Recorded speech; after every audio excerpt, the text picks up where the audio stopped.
तो hello engineers, welcome to my channel. यार, हमने पिछली वीडियो में देखा था स्टेट क्या होता है रिएक्ट जेएस के अंदर और हमें क्या प्रॉब्लम होती है अपने डेटा को डायरेक्टली अपडेट करने में, ठीक है ना। और उसी का सॉल्यूशन के लिए हमें हुक्स का यूज़ करना पड़ता है फंक्शनल कंपोनेंट के अंदर। और यहाँ पे हमें यूज़ स्टेट हुक का यूज़ लगता है, उसके थ्रू हम जो अपनी वाली प्रॉब्लम को सॉल्व कर सकते हैं। और आपको ये भी पता चलेगा इस वीडियो के अंदर कि यूज़ स्टेट हुक कितना पावरफुल होता है और वो काम कैसे करता है और उसके कितने कितने मतलब किस किस तरीके से हम उसका यूज़ कर सकते हैं, क्योंकि रिएक्ट में सबसे ज़्यादा यूज़ करने वाला जो हुक होता है वो यूज़ स्टेट हुक ही होता है, ठीक है। तो आज की वीडियो ना बहुत ही इंपॉर्टेंट है, इसको ध्यान से सुनना। और मैं इस वीडियो में ना आपको काउंटर ऐप बना के नहीं दिखाऊंगा, मैं उसके बदले आपको ना कुछ रियल वर्ल्ड सिनेरियोज दिखाऊंगा जो कंपनी में जब भी हम काम करते हैं ना, तो वहाँ पे हमें कैसे सिनेरियोज फेस करने पड़ते हैं, कैसी प्रॉब्लम आती है, मतलब वहाँ पे हम यूज़ स्टेट का यूज़ कैसे करते हैं। क्योंकि काउंटर ऐप कोई यार रियल वर्ल्ड एग्जाम्पल नहीं है, ठीक है। तो मैं आपको रियल वर्ल्ड एग्जांपल बना के दिखाऊंगा जैसे हम कंपनी में कैसी कैसी चीज़ें फेस करते हैं, ठीक है। तो यार ज़्यादा टाइम ना लेते हुए ना वीडियो को स्टार्ट करते हो, मैं जल्दी से अपना कंपोनेंट यहाँ पे शुरू से बना लेता हूँ, ठीक है, आप लोगों के लिए, ताकि आपको हैबिट हो जाए। तो यहाँ पे चलो जल्दी से हम बना लेते हैं फंक्शन कंपोनेंट अपना, ठीक है, मेरा ऐप कंपोनेंट। और यहाँ पे मैं इसको एक्सपोर्ट भी कर लेता हूँ, ठीक है, डिफ़ॉल्ट ऐप, ओके। और ये हमें कुछ रिटर्न भी करेगा, तो रिटर्न करा देते हैं एक डिव, इसके अंदर h1 टैग दे देते हैं और यहाँ पे लिख देते हैं रिएक्ट ट्यूटोरियल, ठीक है ना। ये भी हमें अपने पेज पे भी दिख रहा है यहाँ पे, ठीक है। अब यहाँ पे क्या करते हैं, सबसे पहले हम हुक्स के ना कुछ रूल्स होते हैं वो भी हम साथ के साथ देखते जाएंगे, बहुत ही इजी होते हैं, कोई ज़्यादा बड़े डरने की बात नहीं है। तो यहाँ पे हम चलो अपने हुक्स का ना यूज़ करते हैं, यूज़ स्टेट हुक का। तो सबसे पहले हम उसे इंपोर्ट करेंगे, ठीक है ना। जब भी कोई हुक यूज़ करो उसे इंपोर्ट करो सबसे पहले। तो यहाँ पर हमें चाहिए यूज़ स्टेट, ठीक है। तो यूज़ स्टेट हम हुक को इम्पोर्ट करेंगे फ्रॉम रिएक्ट, ओके। हमने रिएक्ट से उसको इम्पोर्ट कर लिया, ठीक है। अब यहाँ पे हमारा एक रूल होता है हुक का कि उसे हम हुक्स को ना हमेशा बॉडी के ना फंक्शन बॉडी के टॉप पे डिफाइन करते हैं। तो हम यहाँ पे डिफाइन करेंगे, ये फंक्शन का टॉप है, फंक्शन बॉडी का टॉप है, ठीक है। और यहाँ पे हमारा ना ECMAScript 6 का एक कॉन्सेप्ट लगता है एरे डीस्ट्रक्चरिंग का, ठीक है। तो यहाँ पे हम क्या करेंगे, एरे डीस्ट्रक्चरिंग मैं यहाँ पे ले लेता हूँ, मान लो नेम, ये एक वेरिएबल होता है सेट नेम।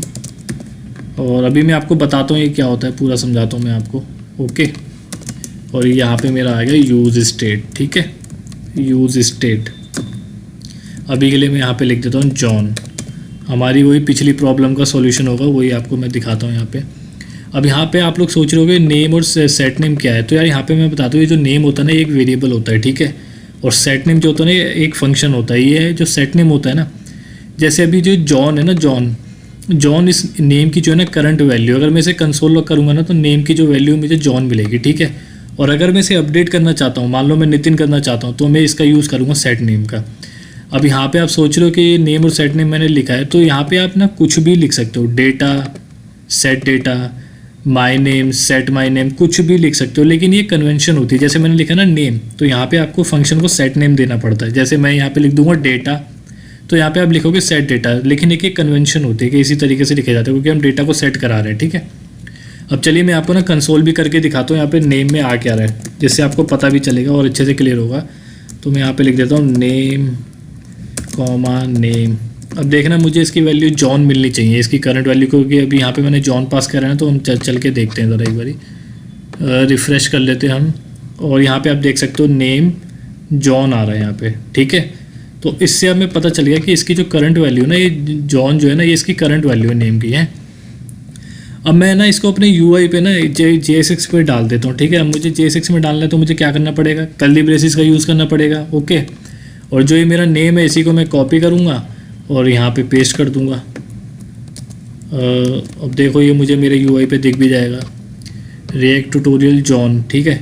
इसको थोड़ा मीनिंगफुल बना देते हैं, यहाँ पे लिख देते हैं माई नेम इज़ करके लिख देते हैं, ओके। तो यहाँ पे आ गया माई नेम इज़ जॉन, ठीक है। अब वही हमारी पिछली प्रॉब्लम है, अगर मुझे इसे अपडेट करना हो तो मैं कैसे करूँगा, जब मैं डायरेक्टली नहीं कर पा रहा था, ठीक है। अब मान लो मैं यहाँ पे ना एक बटन ले लेता हूँ जल्दी से, मेरे पास एक बटन है क्लिक, ठीक है। अब मैं क्या चाहता हूँ, मेरे इस बटन के क्लिक पे ना, जब भी मैं इस बटन पे क्लिक करूँ ना, तो ये जो जॉन है ना, ये नितिन में चेंज हो जाए, ठीक है, माय नेम इज़ नितिन हो जाए। तो उसके लिए मैं क्या कर सकता हूँ, मैं यहाँ पे चलता हूँ अपने बटन में, यहाँ पे जाके अब मैं ऑन क्लिक फंक्शन का यूज़ करूँगा, ठीक है। मेरा ऑन क्लिक फंक्शन यहाँ पे यूज़ करूँगा और यहाँ पे मैं इसको नाम दे देता हूँ, एक फंक्शन कॉल करूँगा चेंज नेम, ठीक है, चेंज नेम, ओके। अब मैंने इसे यहाँ पे कॉल किया तो मुझे इसे डिफ़ाइन भी करना होगा, तो चलिए मैं इसे डिफ़ाइन भी कर लेता हूँ। यहाँ पे चल के मैं इसको डिफ़ाइन कर लेता हूँ, मेरे फंक्शन को सिंपल एक फंक्शन बना दिया। अब देखो यहाँ पे ना इसका मुझे यूज़ लगेगा, ये जो सेट नेम है ना, ये मुझे मेरा डेटा अपडेट करके देगा, ठीक है। जैसे मैं यहाँ पे लिखता हूँ सेट नेम, अब मुझे क्या करना है, मुझे यहाँ पे सिंपल पास कर देना है नितिन, मुझे चाहिए नितिन, ठीक है। अब मैं क्या करूँगा, जब भी इस बटन पे मैं क्लिक करूँगा तो on click function call, on click function लगा हुआ है, यहाँ पे फंक्शन कॉल होगा चेंज नेम, और जब भी ये फंक्शन कॉल होगा चेंज नेम, तो यहाँ पे देखो मैं इसका क्या नेम सेट करा रहा हूँ, मैं यहाँ पे सेट करा रहा हूँ नितिन। तो चलिए चल के देखते हैं भी होता है कि नहीं होता, चेंज होता है कि नहीं होता है। देखो अभी मेरे पास जॉन है, ठीक है, मैंने इसे रिफ़्रेश कर लिया, मेरे पास अभी जॉन है। अब मैं जब भी इस पर क्लिक करूँगा तो इसे नितिन हो जाना चाहिए, माई नेम इज़ नितिन। तो चलिए करके देखते हैं। तो देखा आपने यहाँ पे क्या हुआ, माई नेम इज़ नितिन, और यहाँ पे कंसोल में भी देखो पहले नेम जॉन था, नेम नितिन आ गया। तो यहाँ पे यूज स्टेट हुक से हमने देख लिया हम अपना डेटा कैसे अपडेट कर सकते हैं। अब मैं आपसे आगे बात करूँगा कुछ रियल वर्ल्ड सिनेरियोज़ की, जो हम कंपनी में काम करते तो कैसे चीज़ों को फेस करते हैं वहाँ पे, ठीक है ना। इतना तो हमने देख लिया, ठीक है। तो अब आगे हम चल के देखते हैं कुछ real world scenarios. React tutorial लिख देता हूँ यहाँ पे, और अभी हम अपने हुक को ना फिर से डिफ़ाइन करते हैं, ठीक है। एक हुक लेता हूँ मैं, मान लो अभी हम क्या करते हैं, यहाँ पे नीचे आता हूँ मैं, H3 टैग ले लेता हूँ, ठीक है। H3 टैग ले लिया और मैं यहाँ पे लिख देता हूँ दिस इज़ कंटेंट, ठीक है। और यहाँ पे इसको मैं क्लास दे देता हूँ, इसका क्लास नेम दे देता हूँ यहाँ पे, ठीक है ना। कुछ इस तरीके से आ गया मेरे पास। अब मैं पता क्या चाहता हूँ, मैं चाहता हूँ ये जो मेरा पार्ट है ना, ये वाला H3 दिस इज़ कंटेंट, ये मुझे ना कंडीशनली दिखाना है।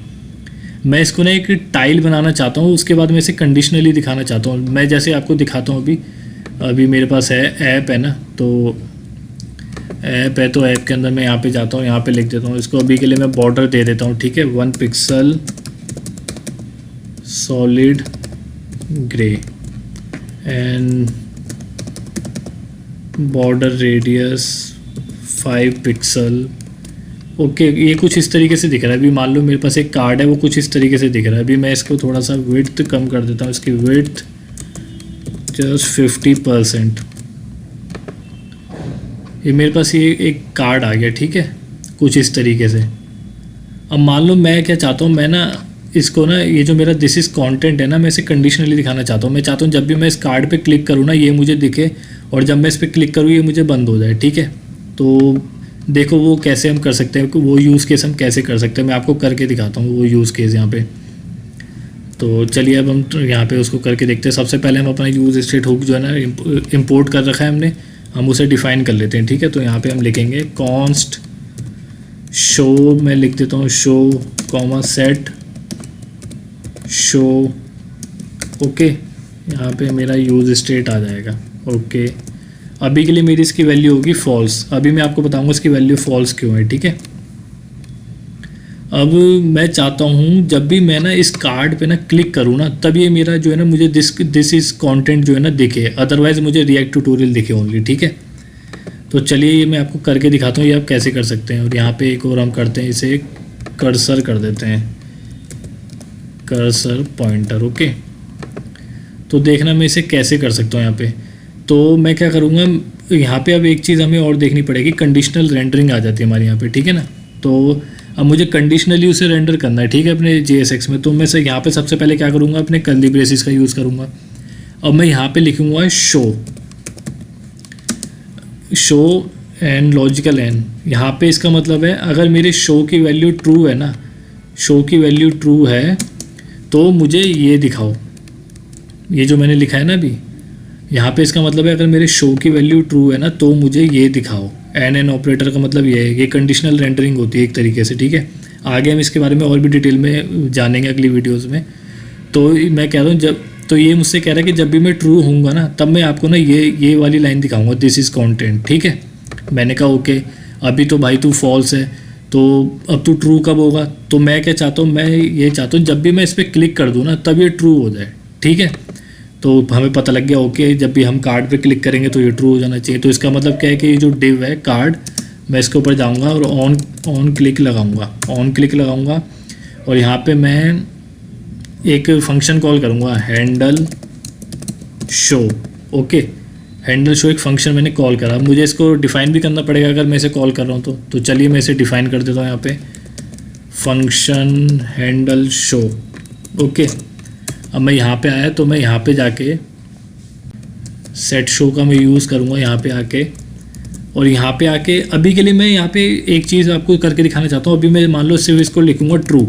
ठीक है, अभी के लिए मैंने सिर्फ ट्रू लिखा है। ठीक है, अब देखो क्या होगा जब मैं अपने UI पे जाऊँगा, समझना चीज़ को। अब ये देख रहे हो अब यहाँ पे क्या हो रहा है, मुझे सिर्फ क्या दिख रहा है, रिएक्ट ट्यूटोरियल।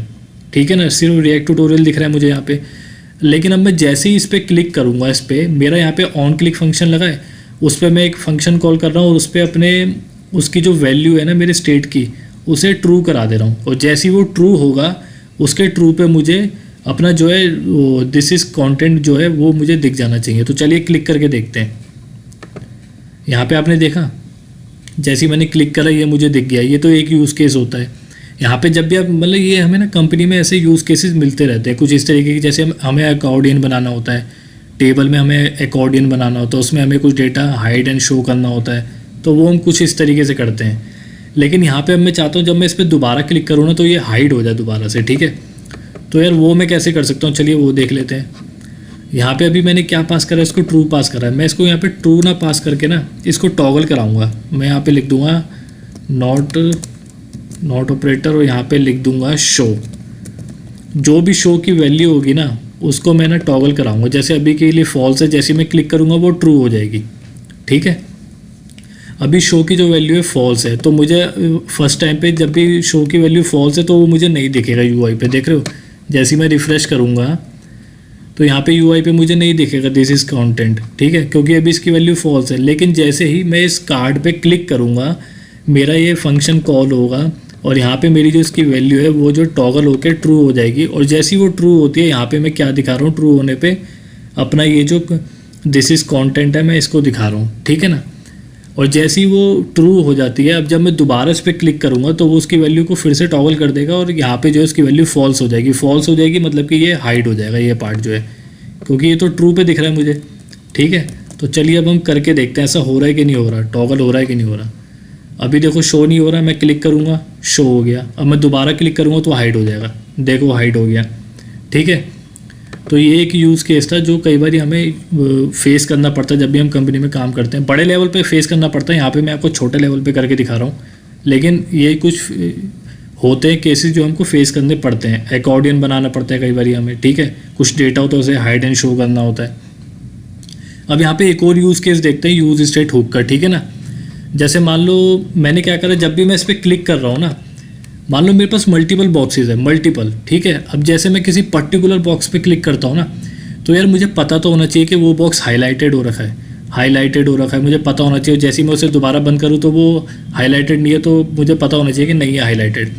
तो मैं यहाँ पे क्या कर सकता हूँ, मैं ना जब भी इसको ओपन करता हूँ ना ऐसे करके दिस इज़ कंटेंट, तो इसका जो बैकग्राउंड कलर है ना वो थोड़ा सा चेंज हो जाना चाहिए, जिससे मुझे पता लगे हाँ भाई ये हाईलाइटेड है, ये ओपन हो रखा है।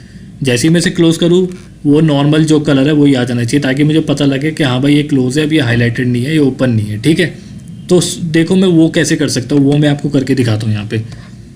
जैसे मान लो मुझे इसे बैकग्राउंड कलर दिखा देना है। ठीक है, इस पूरे कार्ड को। तो यहाँ पे देख रहे हो एक क्लास नेम का यूज़ कर रखा है मैंने, क्लास नेम। ठीक है ना, तो मैं क्या करूँगा, यहाँ पे इसे कंडीशनली लगाऊंगा। देखो मैं कैसे करता हूँ, मैं इसे कंडीशन लगाऊंगा, मैं लगाऊंगा कर्ली ब्रेसेस लगाऊंगा सबसे पहले यहाँ पे। ठीक है, कर्ली ब्रेसेस लगाने के बाद अब मैं यहाँ पे लिखूँगा ये जो मेरा शो है ना, शो लिखूँगा। अगर मेरे शो की जो वैल्यू है, अब यहाँ पे मैं लगाऊँगा क्वेश्चन मार्क। ये कंडीशनल रेंडरिंग में कर रहा हूँ यहाँ पे शो। इसका मतलब होता है इफ़ एल्स कंडीशन होती है हमारी, जैसे हम ये कंडीशन यूज़ करते हैं। अगर मेरे जो शो की वैल्यू वो ट्रू है ना, ट्रू इन द सेंस क्या है, वो मुझे एक्सपेंड होता हुआ दिखेगा, हाईलाइटेड दिखेगा। तो यहाँ पे ना मैं एक क्लास नेम को लगाना चाहता हूँ, जैसे कि मान लो मैं यहाँ पे लिख देता हूँ, app1 एल्स कोलन लगाऊंगा, इसका मतलब हो गया एल्स में मैं देना चाहता हूँ अपना ऐप। क्योंकि अगर वो शो की एल्स मतलब क्या होगा, शो की वैल्यू अगर ट्रू नहीं होगी तो मुझे वही वाली क्लास दिखा दो जो पहले थी, मतलब कि जो नॉर्मल थी, कुछ भी नहीं था उसमें, कोई बैकग्राउंड कलर नहीं था, ठीक है। अब इस क्लास को ना मैं यहाँ पे जाके डिफाइन भी कर देता हूँ। देखो यहाँ पे जाता हूँ मैं CSS में, और यहाँ पे जाके मैं इसको लिख देता हूँ, और ये सेम जो प्रॉपर्टीज़ है ना, मैं इन्हीं को यहाँ पे कॉपी कर देता हूँ, ठीक है। सेम प्रॉपर्टीज़ लगा देता हूँ। जस्ट मेरे को यहाँ पे क्या करना है, मैं यहाँ पे इसको बैकग्राउंड कलर दे दूँगा। बैकग्राउंड कलर मान लो मैं इसे ग्रीन दे देता हूँ, ताकि मुझे पता लगे वो हाईलाइटेड है। ओके, तो मैंने ग्रीन दे दिया, ठीक है ना, मैंने यहाँ पे इसको दे दिया ग्रीन। अब चलिए चल के देखते, जब भी मैं उसे ओपन करता हूँ तो वो हाईलाइटेड होता है कि नहीं होता, ठीक है ना। जैसे ही मैं उसे ओपन करूँगा इसकी वैल्यू ट्रू हो जाएगी शो की, और मेरी ये वाली जो क्लास है ना, ये वाली क्लास एक्टिव हो जाएगी। और जैसे ही मैं उसे क्लोज़ करूँगा तो ये मेरी फॉल्स हो जाएगी, और फॉल्स होते ही तो मैंने एल्स में क्या दिया है, मेरे को यही क्लास रहने दो जिसमें वो सारी प्रॉपर्टीज़ है CSS की, ठीक है। तो चलिए मैं आपको दिखाता हूँ। अब देखो मैंने यहाँ पे इसे रिफ़्रेश करा, क्लोज़ है ये, अभी क्लोज़ है, अभी कुछ भी नहीं है, कोई बैकग्राउंड कलर नहीं है, कोई हाईलाइटेड नहीं है ये। अब जैसे ही मैं इस पर क्लिक करूँगा देखना क्या होगा, ये देखो क्या हुआ, देख रहे हो। अब ये हाईलाइटेड हो गया, इससे मैंने CSS चेंज कर दी इसकी, ठीक है, कंडीशनली। अब जैसे ही मैं इसे क्लोज़ करूँगा देखो फिर से वो पुरानी क्लास एक्टिव हो जाएगी, ये देखो, देख रहे हो। तो ऐसे ही आप क्या कर सकते हो, इसी तरीके से जो टेक्स्ट है ना, इसका कलर भी आप इसी तरीके से चेंज कर सकते हो। कुछ इस तरीके के सिनेरियोज होते हैं, ठीक है। तो आई होप आपको ये बहुत हेल्प कर रहे होंगे। और मैंने यहाँ पे डिफरेंट सिनेरियोज आपको करवाएं, ताकि आपको डिफरेंट सिनेरियोज के बारे में पता चले, और पता चले कि यूज स्टेट हुक कितना पावरफुल हुक होता है, उसके थ्रू हम क्या क्या काम कर सकते हैं अपने, ठीक है ना। एक तो मैंने ये दिखा दिया आप कैसे कंडीशनली किसी भी कंटेंट को रेंडर करा सकते हो यहाँ पे, ठीक है ना। दूसरा मैंने ये भी दिखा दिया कि आप उसे CSS में अपनी CSS को कंडीशनली लगाने के लिए, CSS क्लासेस को कंडीशनली लगाने के लिए कैसे यूज़ कर सकते हो, ठीक है ना। यहाँ पे आपने देखा होगा हमने दो तरीके की कंडीशनल रेंडरिंग यूज़ करी। एक तो ये क्वेश्चन मार्क लगा के हमने करा है, ठीक है, और एक हमने ये एंड ऑपरेटर लगा के करा है। इसमें क्या है कि मुझे नेस्टिंग की ज़रूरत नहीं है, मुझे सिर्फ ये एंड ऑपरेटर, दोनों का मतलब सेम ही है। एंड ऑपरेटर मैंने यहाँ पे इसलिए यूज़ कर लिया क्योंकि मुझे यहाँ पे कुछ एल्स में कुछ दिखाना नहीं था, सिंपल मुझे एक कंटेंट दिखाना था, इसलिए मैंने ये लगा लिया यहाँ पे, ठीक है। यहाँ पे मुझे एल्स में कुछ दिखाना था, यहाँ एल्स के बाद मुझे यहाँ पे कुछ दिखाना था, इस वजह से मैंने यहाँ पे ये क्वेश्चन मार्क वाला जो है कंडीशनल रेंडरिंग ये वाली चूज़ करी है, ठीक है। तो इसमें कोई कंफ्यूज होने वाली बात नहीं है, ठीक है ना, ये चीज़ ध्यान रखना। और यहाँ पे एक चीज़ और मैं आपको दिखाना चाहता हूँ और बताना चाहता हूँ, बहुत इंटरेस्टिंग। जैसे एक और हमारा केस यहाँ पे आ जाता है, जैसे मान लो मैंने यहाँ पे कंटेंट डाला है ना, इसी तरीके से आप किसी कंपोनेंट को भी यहाँ पे जो है ना रेंडर करा सकते हो। किसी कंपोनेंट को यहाँ पे मतलब कंडीशनली रेंडर करा सकते हो। जैसे मान लो मैं इसे हटा देता हूँ इस कंटेंट को, ठीक है, और यहाँ पे मेरे पास क्या है, कंपोनेंट नाम का एक फोल्डर है, यहाँ पे एक कंपोनेंट मैंने बना रखा है चाइल्ड कंपोनेंट, ठीक है, ये आप देख सकते हो यहाँ पे लिखा है चाइल्ड कंपोनेंट। मैं ना इसको ना वहाँ पे कंडीशनली ना रेंडर कराना चाहता हूँ, तो चलो देखते हैं, वहाँ पे जाते हैं। मैं यहाँ पे एक काम करता हूँ, इसका ना सबसे पहले इंपोर्ट कर लेता हूँ ताकि आपको ये भी यूज़ केस पता लग जाए। इंपोर्ट कर लेता हूँ चाइल्ड फ्रॉम कंपोनेंट्स के अंदर मेरा है चाइल्ड, ठीक है ना।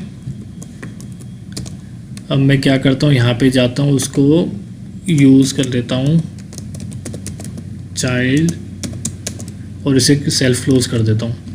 अब ऐसे भी आप यूज़ कर सकते हो किसी कंपोनेंट को भी आप कंडीशनली रेंडर करा सकते हो, ठीक है ना। कि ये भी यूज़ केस होता है आपका। चलिए हम चल के देखते हैं यहाँ पे। अब दिस इज़ चाइल्ड कंपोनेंट आना चाहिए यहाँ पे, ठीक है। तो ये देखो आप देख रहे हो यहाँ पे क्या आ रहा है, दिस इज़ चाइल्ड कंपोनेंट, जो कि मेरा यहाँ पे था दिस इज़ चाइल्ड कंपोनेंट। आप देख सकते हो यहाँ पे लिखा हुआ है दिस इज़ चाइल्ड कंपोनेंट, ठीक है ना। तो यार ये कुछ यूज़ केसेस थे, मैंने बहुत ही शॉर्ट में आपको समझाने की कोशिश करी है ताकि आपको बहुत ही शॉर्ट में अच्छे से समझ आ जाए, डिफरेंट यूज़ केसेस आपको समझ में आ जाए और आपको कोई मुश्किल ना हो, अच्छे से आपको चीज़ें समझ में आ जाए। मैंने आपको पिछली प्रॉब्लम का सॉल्यूशन भी करके दिखाया, फिर यहाँ पे आप कैसे कंडीशनली चीज़ों को रेंडर करा सकते हो, CSS को कैसे कंडीशनली लगा सकते हो, मैंने वो सब भी आपको दिखाया, ठीक है ना। तो ये सारी चीज़ें थी इस वीडियो में। आई होप आपको इसमें बहुत कुछ लर्निंग मिली होगी और अच्छे से समझ में आया होगा यूज स्टेट हुक के बारे में। वीडियो थोड़ा लंबा हो गया आई नो, बट यार इसमें ये वीडियो था ही इतना इंपॉर्टेंट, इसमें बहुत कुछ आपको समझाना था। तो यार चैनल को सब्सक्राइब कर लेना और वीडियो को लाइक और शेयर ज़रूर कर लेना। आगे और भी मैं वीडियोस लाता रहूँगा अच्छे और आपको ऐसे यूज़ केस बताता रहूँगा और अच्छे सिनेरियोज आपको बताता रहूँगा कंपनी में जैसे काम करते हैं। तो आई होप आपको अच्छी लगी होगी। तो चलिए फिर मिलते हैं नेक्स्ट वीडियो में, तब तक के लिए बाय बाय।